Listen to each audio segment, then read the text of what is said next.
Hi everyone, welcome back to Self-Care Sunday. This is episode 17, and today we're going to be talking about friendliness. So I have here with me my pet dog. This is Mocha. She's the most friendly person I know. I mean, I know she's not a person, but honestly, she's like the third child of the family, so like, it's close enough.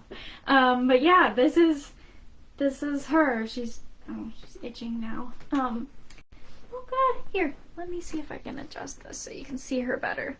This is her. She's 11 now, so she's getting older, and she's as friendly as ever and as cuddly as ever, and she went in the lake today, and she's a total mess, so I thought I'd show her. Let's get started.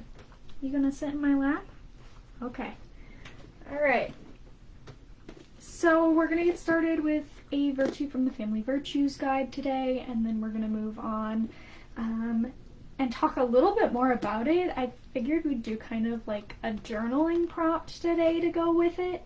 So let's get started. We've got friendliness. So, what is friendliness? Friendliness is taking an interest in other people, being warm and courteous. Are you trying to get down? Okay, there you go. She's gonna want to leave. Sorry, 1 second. Okay, here you go. Go ahead. There we go. Okay. She doesn't like to sit still for very long. Friendliness is taking an interest in other people, being warm and courteous. When you are friendly, you happily share the things that you have. You share your time, ideas, and your feelings. You share yourself. Friendliness is going out of your way to make others feel welcome or to make a stranger feel at home. Friendliness is sharing the good times and the bad times together. Friendliness is caring without being asked to care.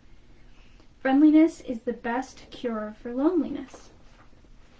And then it goes into a little bit about how to practice friendliness. So, when people practice friendliness, it gives strangers a welcome feeling. Being friendly keeps you and others from feeling too lonely. When something good happens to you or something bad, it feels good to share those feelings with someone else. To do that requires a friend. When we have a friend, we can still be alone if we want, or we can be with someone who loves us and cares about us. Our friends can do things with us and share their thoughts and ideas. When we make it easy for others to be friends with us, we are being friendly. Friendliness means that we do not have to be alone unless we want to be. And then it goes on to keep talking about how to practice and why to practice friendliness. It talks a little bit about like how friendships aren't just something that automatically happens and how they take a little bit of work, and we might be lonely if we choose to not practice friendliness. So unless we are friendly, people believe we don't like them or care about them. So that's kind of a good reason to think about.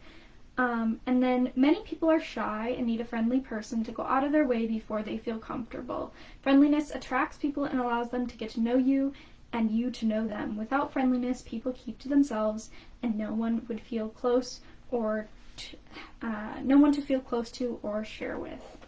Yeah. Then it goes into how to practice friendliness. If you want that information, let me know. I'll send it your way. And then signs of success. Congratulations, you are practicing friendliness when you like yourself and realize that you have a lot to offer.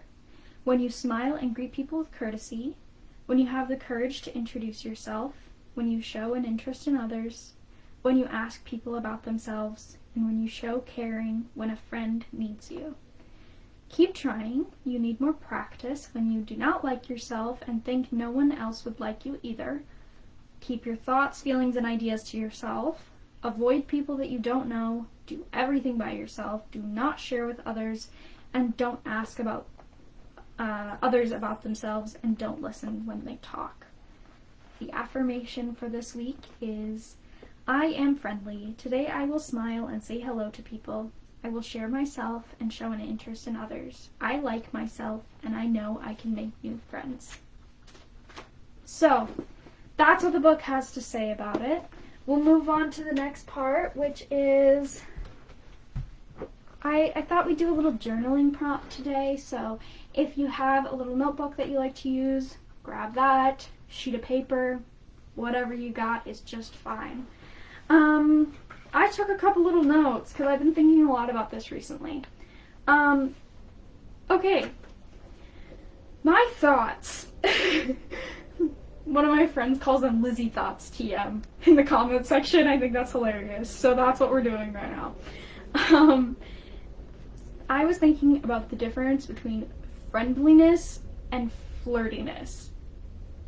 And I think that sometimes both can be misinterpreted as either. So if you end up in a situation where you feel like you've been friendly and somebody else takes it as flirty and they really enjoy being around you and they end up liking you, you're not the first person that's happened to, and you won't be the last. But in my mind, they can be very similar, but the difference is intention, right? So if you intend to flirt with somebody, it's some people have more like flirty language or personalities, and they really just like to compliment other people, and they like to, have more physical contact and hold hands and whatever, and it doesn't mean anything to them. But for other people, that really means something. And so sometimes those wires can get kind of crossed. So when you think about friendliness, think about how that is for you. Not necessarily how it is for other people. Just think about what your intent is with that kind of stuff and how you're feeling about it. Because there's no way that we can mitigate exactly how other people act and interpret it completely 100% all of the time. But also, if you find that you're falling into a trap of people just thinking that you're being friendly when you're being flirty, or the other way around, maybe ask your friends and family for some advice, because it can be really hard to cue those things properly. Okay, the next thing that I wanted to talk about is defining your boundaries for friendship. So oftentimes when we think about friendliness, we think about the idea that we have to be nice to everybody and we have to kind of cater to everybody, but friendliness is not people-pleasing. And it's it has a lot to do with courtesy, but it's also not people-pleasing. So the difference in my mind is that when you are friendly, you are looking to make a connection, right? But you're not people-pleasing, so you don't have to let them say mean things to you. You don't have to let them just walk all over you or treat you poorly or any of that kind of stuff. You don't have to be friendly to everybody.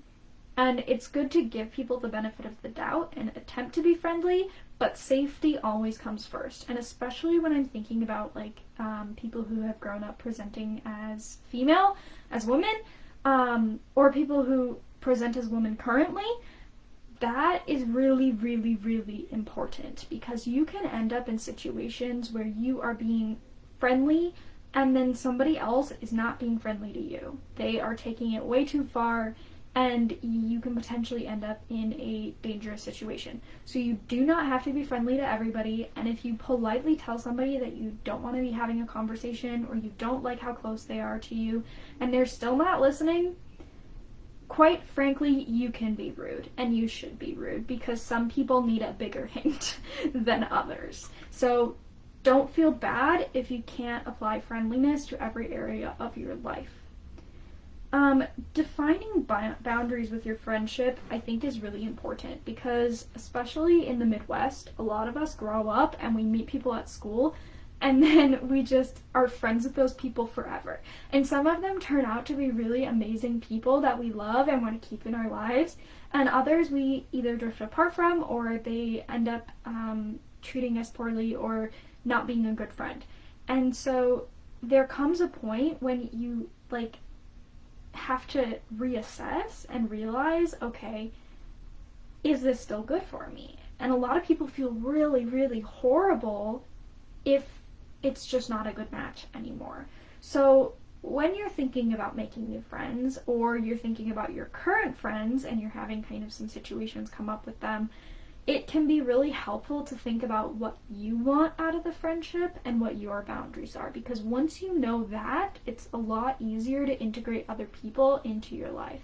And if you know your boundaries and they know their boundaries, then you can either form a really great friendship based off of that, or you can choose to go your separate ways. And you don't have to be like horribly rude about it. You can still be friendly with those people, but not include them every single day of your life and in all of your decision making. So some of the questions that I have recently had to ask myself about friendships as I'm forming new friendships and as I've had to decide what old friendships are still working for me and which ones aren't, is how often do you want to stay in touch? And I've noticed that there's a huge difference from person to person about how much they want to stay in touch. So some people might want to stay in touch like throughout the entire day. They might want to text you when they get up, and then text you on their work break, and then text again later, and then call, and like they love that constant contact. And that's totally fine. There's like absolutely nothing wrong with that. But if you pair one of those people with another person who prefers to have contact, you know, like, oh, you can text me once a day, or like a couple times a week, or I'm not really attached to my phone, and I just, it doesn't really matter to me if I text back or not, or if you text back or not. And this person's like, I need you to text me back right away. That's really important to me. Both are totally valid ways of being, but do you see how that could kind of cause issues over time? And it could either stress somebody out because they feel like the other person doesn't care enough and they're not responding to them, or the person who likes less contact can feel overwhelmed by the amount of contact, and they feel like they are obligated to return the texts and things. Even if they really like that person, that obligation of like feeling like they have to return it can be really challenging. So just having that mismatch in the type of communication can cause issues down the line. So knowing what your communication style is and letting them know at the beginning of a friendship is a really good way to avoid any issues with that. Another thing is, how long is your social battery? How long can you hang out for? Some people have, you know, they're like, I'd love to go get coffee for a half hour. Other people are, you want to hang out the entire day and then have a sleepover and then hang out the next day. And it really just depends on how much alone time you need. So finding a friend who has a similar match with the amount of time that they like to spend together can also be really helpful. But if you do end up in a friendship where there is a mismatch with that, I recently had a friend in the middle of us hanging out just look at me and they said, hey, I just wanted to check in and see how your social battery is doing. Because I like to hang out for like a really long time, and I know that not everybody does. And I was like blown away. I don't know. Just the direct communication with that was so helpful for me, because it didn't, like, sometimes you feel bad being like, okay, go home now. Like, I'm done, you know? Like, you don't want to, like, just push people out because you still want to be friends with them. So finding people that are okay with ending a hangout session or whatever when you feel like you need a break or you need to go and have your alone time can also be a really good way to go about it. And checking in with people verbally like that, just really directly, I think is super cool, and I wish that more people would do it. So, I don't know, maybe give that a try. You might be surprised by what your friends have to say. The third thing with defining your boundaries that I have written down is, what are your physical boundaries with a friend? So some people like to be really, really touchy, and they love to cuddle, and they love to hang out and hold hands, and like that's just what they like to do with their friends. They love it when their friends braid their hair for them or do their makeup for them. And some people are like, you're my friend, but also don't touch me. Like I just don't want to be touched. I don't want to be hugged. I'm not a hugger, you know, all of those kinds of things. So it can really be a whole spectrum, even to the point some people are totally fine with like friends with benefits, and other people could just never even imagine something like that working for them in their lives. So think about where you are on that spectrum of physical touch and make sure that you're communicating that to your friends, so that ideally that will match up, but if it doesn't, then you have consent for any form of physical touch.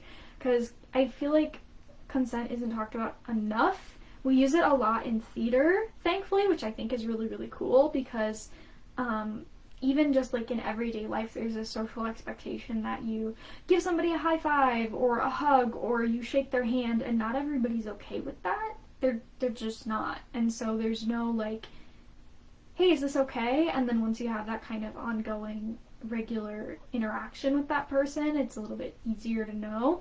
But it's just kind of expected that you do things that you're uncomfortable with sometimes, and I think that's ridiculous. So if you have specific boundaries with your physical needs and your physical touch, let your friends know. They're friends, and if they're good friends, they'll stick around and they'll honor that.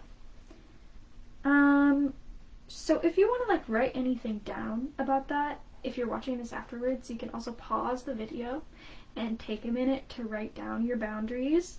The 3 boundaries that I talked about were: how often do you want to stay in touch? How long is your social battery? And what are your physical boundaries? So those are 3 things to think about. The next thing that I have written down is, what qualities do you look for in a friend? Sometimes it's easy with friends that we've had for a very, very long time, or even new friends, to just kind of get excited by the fact that we get to have a friend. And when we're trying to make new friends, it can be really hard to decide who to be friends with and who you want to just wish well and like go on their path. And so thinking about some qualities that are important to you, some examples of this might be they are dependable, they are honest, they are kind. Any of those are really, really common. A lot of virtues would be really good examples of qualities in a friend. Maybe you're looking for somebody who is really courteous and tips the waiter really well, you know, because that's a value of yours. And so you can think about those things and look for those qualities in your friends. And that can be another really good way to see if your friendship is a match or a mismatch. And it can be really easy to fall into feeling horrible if the friendship doesn't work and it's a mismatch. And it can be really easy to get like upset with yourself because, oh, like if there's nothing wrong with that person per se, right? Like, oh, that person's a really, really great person, but our friendship just doesn't match and mesh the way that I need it to. It can be really hard to let that person go. It's okay to acknowledge that that's a mismatch and to let that person go. And it can be really, really hard to do that, but it's important that you stay true to yourself. Another thing that I wrote down was, okay, I have two more little things and then I'm gonna wrap up. Platonic love. I think that platonic love is not talked about often enough. If you have friends that you truly love, I wish that more people would tell their friends that they loved them. You know, like platonic love, especially if you're a romantic, that can be a really amazing connection that people don't acknowledge, right? There's this expectation that you find a partnership and that partnership is super fulfilling. And in all reality, one person cannot fill every role in your life. And that's something that a lot of people have to learn the hard way. I had to learn that the hard way. One person cannot fulfill every role in your life, and it's not fair to ask them to do so. That's just my 2 cents. So platonic love and finding friends that you really, really care about can be a really beautiful experience, and spending time with those people. Unfortunately, a lot of my really close friends that I dearly love do not live close by. They live in other states, like hours and hours away, and so I don't get to see them as often as I would like, but there's still that bond there. And so if you are not in a relationship, or you've been single for a really long time, or you've never had a relationship, it is a really cool thing, but you're not entirely missing out, because having friends that you love super deeply can be just as fulfilling, if not more, in my opinion. So that brings me to our activity for the day. This is the final thing that I have for us, and that is write a postcard or a letter to a friend. Yeah. So the reason that I am suggesting this, and I do this personally quite often, I write a postcard or a letter to a friend, especially when they have a big event happening or they have a hard couple weeks or anything like that. Writing a postcard or a letter can be really meaningful because of a couple different reasons. The first one is you have to go out of your way to sit down and think about how you're going to lay it out, and it's longer form than a quick text. And it's also something that it's not a call, so it's not a back and forth, so you can really figure out what you want to say and what you want to communicate to them and put that out into a letter. It also doesn't feel super immediate as a demand to respond when you send a letter or a postcard. So if a friend is having a really, really, really hard time, you don't want to add anything else to their plate. But by letting them know that you care about them through something like a postcard or a letter, that can be really meaningful because then they don't have to respond to it, but they know that you're there. Also, it's really fun to get things in the mail because right now, a lot of people only receive bills and junk mail, and so when you get something that's actually interesting and meaningful, that can really brighten somebody's day. So that's what I recommend. Write a postcard or a letter to a friend. If you want to write a love letter to a friend, a platonic love letter, you could literally title it a platonic love letter and then write out all of the things that you like about them, and hearing what virtues and values that you have written out to you that other people noticed can feel so heartwarming and meaningful. I actually have a box of all of the birthday cards and letters and postcards and all of that I have ever received, and when I'm having a really hard day, I go back and I reread those, and so people might keep those things longer than you'd think, and they might mean more than you'd think. So just taking a little bit of time to do that. My friends and I also like to send each other stickers or those water tattoos that you put, I don't know what they're called, removable tattoos, temporary. That's it, temporary tattoos. So you can include things like that, or pressed flowers, or just anything. Little doodles, sometimes that's really fun. I have a whole bunch of little doodles that my friends have made, and I love looking at them. So that's my recommendation and request for this week. In the spirit of friendliness, write your friend a platonic love letter or a postcard. Okay. Great! That's everything! I hope you all have a wonderful evening. Thank you for joining me. Let me know how friendliness goes down in the comments. Okay, goodbye!